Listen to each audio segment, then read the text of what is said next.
17th, while in the world rankings, Channels TV mobile application is first in Africa and 16th in the world. First in Nigeria, Africa, and 16th in the world, Channels Television's mobile application has gone viral since its release in the Apple and Google Play stores. The app, which enables users from around the world to monitor happenings in Nigeria and around the world, is designed to work on various mobile devices ranging from the iPhone, iPad, Android-powered devices, and the Nokia Lumia series. Some users of the app, especially those abroad, hailed the award-winning television station's efforts in promoting online journalism and bringing the news to their fingertips. I've downloaded the app on both devices. And I think, yeah, the app looks very good, looks very detailed. I've got it on now on my iPad. The sessions start with top stories, then local, politics, business, health, sports, and entertainment. Commenting on the review section of the app, Sahida Diwali Ahmed says, "Channels, for real? Wow! This is cool and lovely from Channels for those of us that love information. With this, you don't need BBC or CNN. You deserve best TV station of the decade." Shikamaru Kuchiki says, "Excellent and innovative, 5-star. Well, because it's Channels and it's good to see innovation. It does a very basic job of bringing the news to your fingertips, and it does it well. The app could do with some more features though," he says, "especially a breaking news notification." "Lovely. This is awesome," Roy Jackson says. "I love this app. Now I can get all the news updates I want," he adds. With over 135 downloads from the mobile application stores, if you haven't downloaded the app, I'm sorry to say, you are missing out. Victor Matthias, Channels Television News. Now, a major issue of concern between the Edo State government and the Federal Airport Authority of Nigeria is the remittance of the pay-as-you-earn tax, and Airport Agency maintains it has done nothing to warrant the closure of the Benin City Airport.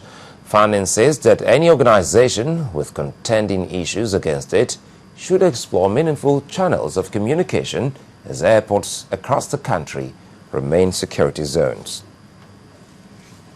Now, the Nigeria Liquefied Natural Gas Company, NLNG, says it is committed to contributing significantly to the stimulation and development of the domestic liquefied petroleum gas market in Nigeria.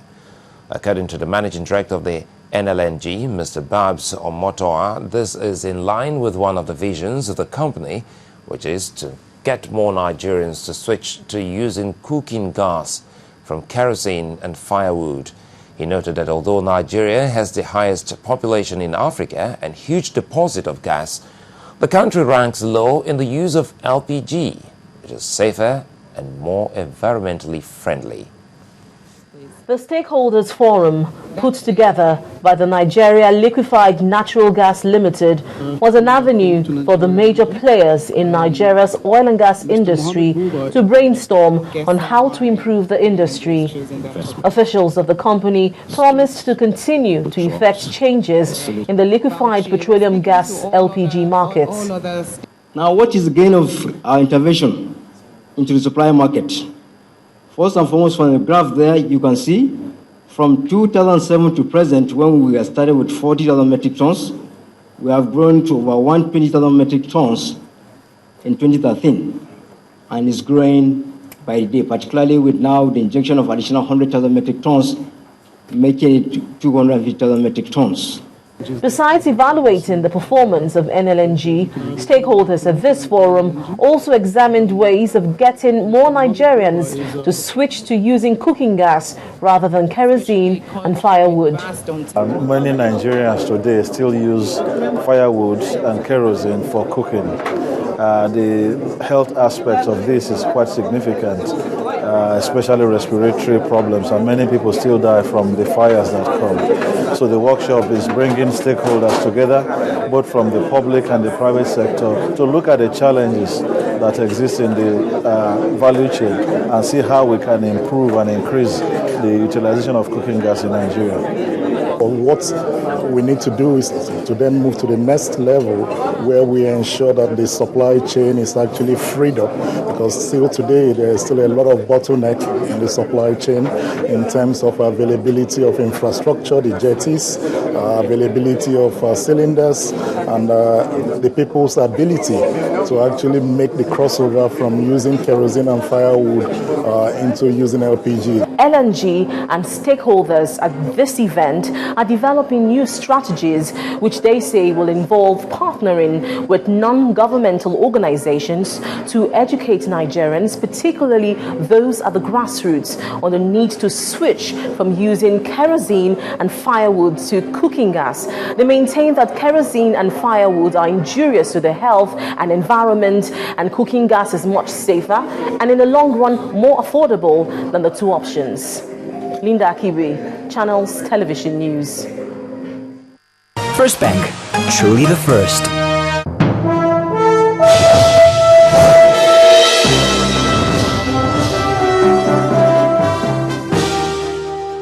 Time for business stories. Thank you, Sulaiman. While that Shell has blamed oil theft and gas supply disruption in Nigeria for the fall in its second quarter earnings, Shell reported $4.6 billion profits compared with $5.7 billion in the same period a year ago. Well, the company's chief executive, Peter Vosa, says higher costs, exploration charges, adverse currency exchange rate, and challenges in Nigeria have hit the company's bottom line. According to him, the results were undermined by a number of factors, but they were clearly disappointing for Shell. Shell also announced on Wednesday that it's selling off 4 more Nigerian oil blocks because of security challenges in the country. Well, the Chartered Institute of Personnel Management is taking the human resource profession in Nigeria to an internationally acceptable standard. As part of its plans to achieve this, the Institute organized a workshop in Lagos today where industry players rubbed minds with renowned teacher of human resources management, Professor Dave Ulrich. Our correspondent Henry Ogunjimi reports. As the body statutorily responsible for regulating human resource management and practice in Nigeria, the Chartered Institute of Personnel Management gathered top business and HR leaders in the country to tap from the experience of acclaimed human resource thought leader, Professor Dave Ulrich, from the Ross Business School, Michigan University in the United States of America. Now, what's my job in HR? It's to help the leaders I coach, even if they're not asking for it, recognize that people are watching them and that they need to be aware of their unintended consequences. And that part of leadership is being sensitive to how we come across. We do HR for the sake of HR. And that is something that we want to appeal to practitioners to start to correct. We really want to get our senior practitioners to understand the best of HR from anywhere in the world. His first time in the country, Professor Ulrich wants companies here to recognize the key ingredients that help human resource create value for investors and communities. Making sure we have the right people with the right skills at the right place who are committed and doing a good job. Building leadership, making sure the leaders of our companies at the top and at every level have the skills to do their job. And finally, creating a culture, creating a work environment where people do their very best work over time. Some of Nigeria's brightest in the industry also gave insights that HR executives can follow. HR must be played from outside in. You must start from who are the customers of our business, what do they require from us, and how can HR help the business to deliver value to the customers. For HR within these organizations, or even in public service and around us here, it's more about how or what HR needs to do to transform its managers to become better leaders. People are our greatest asset. Why? Because you can't make significant progress without having a world-class employees. The workshop also provided the opportunity for industry players to network and agree to what extent they can create a culture for the sector in the country. Henry Ogunjimi, reporting for Channels Television News. Now let's find out which stock was the most favored by investors at the Nigerian equities market, which is still trading in the green. Now, Loretta Chiogo reports that the all-share index